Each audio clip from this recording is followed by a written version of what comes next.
Let me ask you something real quick. Have you ever had a dream and someone looked you dead in the eye and said, "That's not for you"? Maybe it was a family member, maybe a friend, maybe even someone you trusted. And the worst part? You started to believe them. You started playing small. You stopped talking about your dreams.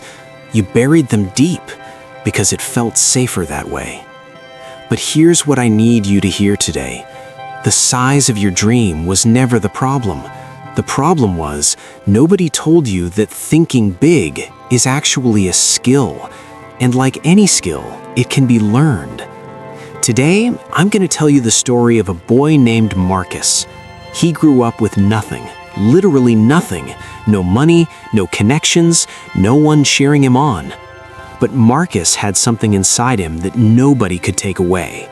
And by the time this story ends, I promise you, something inside you is going to wake up too. So don't go anywhere. This one's for you. Before we dive in, hit that subscribe button and turn on notifications because mastering yourself is a journey you won't want to miss. Marcus grew up in a small town in rural Mississippi. His family didn't have much. His dad worked long hours at a factory just to keep the lights on. His mom cleaned houses on weekends to make extra money. They weren't poor in spirit, they were rich in love. But money was always tight. Marcus wore the same pair of sneakers for 2 years straight.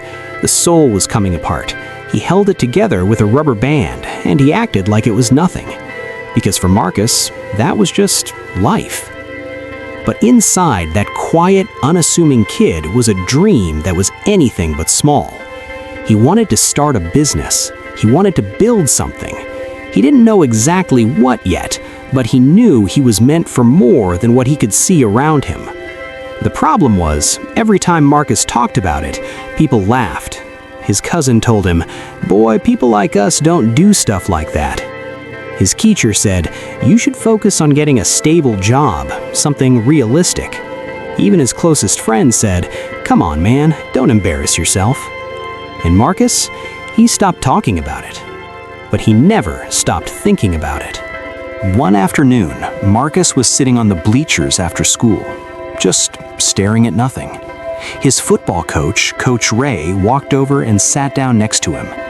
Coach Ray was the kind of man who didn't waste words, so when he spoke, people listened. He said, "You look like a man who's given up on something." Marcus shrugged. "Just being realistic, Coach." Coach Ray looked at him for a long moment and said, "You know what the difference is between the people who make it and the people who don't?" Marcus shook his head.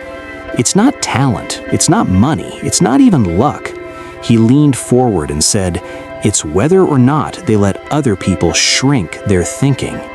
Marcus felt those words hit somewhere deep. Coach Ray continued, "Every single person who ever built something great, they had people telling them it was impossible. Every single one. The question is, did they listen?" That night, Marcus went home and wrote one sentence in his notebook. "My future is bigger than my present." He taped it to his wall and he looked at it every single morning. Here's the thing about Marcus that most people didn't know. While everyone else was watching TV at night, Marcus was reading business books, biographies, anything he could get his hands on. He started a small lawn mowing service in his neighborhood. Made maybe $20 a week at first. People laughed at that too, but Marcus didn't care about the $20. He cared about learning. He learned how to talk to customers, how to be reliable, how to show up even when he didn't feel like it. On weekends, he helped out at a local repair shop for free, just to learn how things worked. His mom would ask him, "Why are you working so hard for nothing?" And Marcus would smile and say, "Mama, I'm not working for nothing. I'm working for something nobody can see yet." He took every dollar he made and saved it. He stayed up late, he woke up early, he missed parties, he missed hangouts. He said no to a lot of things because he was busy saying yes to his future. But then, life hit Marcus hard. His dad had a serious accident at the factory. He couldn't work for months. The family almost lost the house. Marcus had to take on extra jobs just to help keep things together.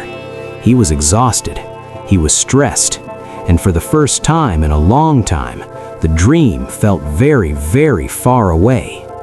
He sat in his room one night and thought, maybe everyone was right. Maybe I was crazy for thinking I could build something. He picked up his old notebook, opened it, and there it was, that one sentence. My future is bigger than my present. He sat with it for a long time, and then he made a decision. He decided that this moment, this painful, exhausting, terrifying moment, was not the end of his story. It was just one chapter. He got back up early. Slowly, things started to shift. His dad recovered. Not fully, but enough.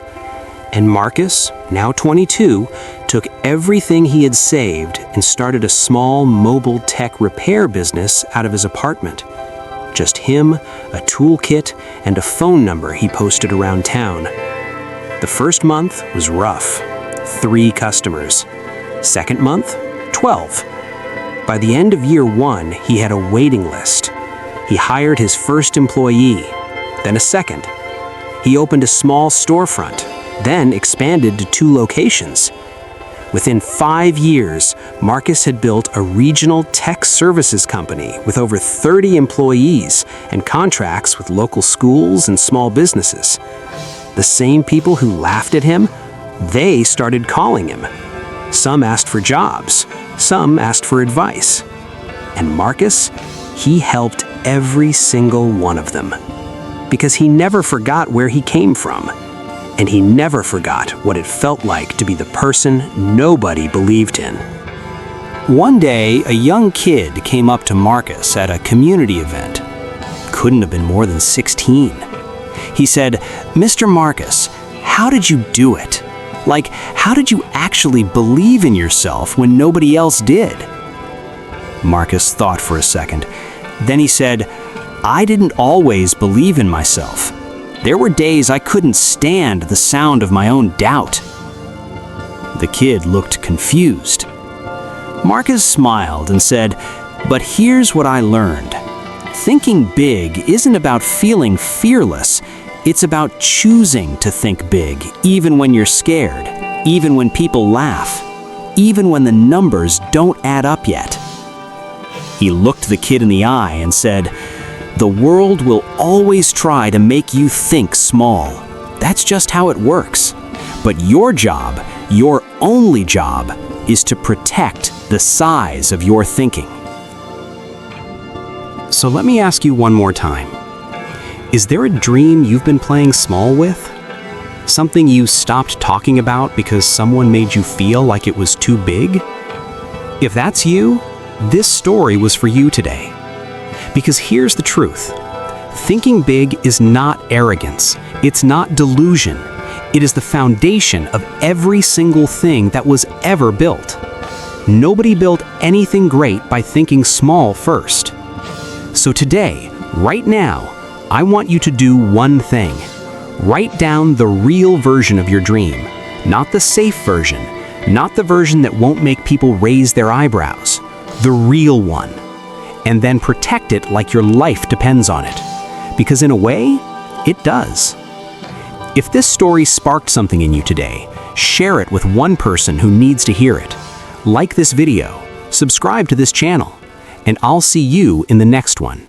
Because your biggest chapter, it hasn't been written yet.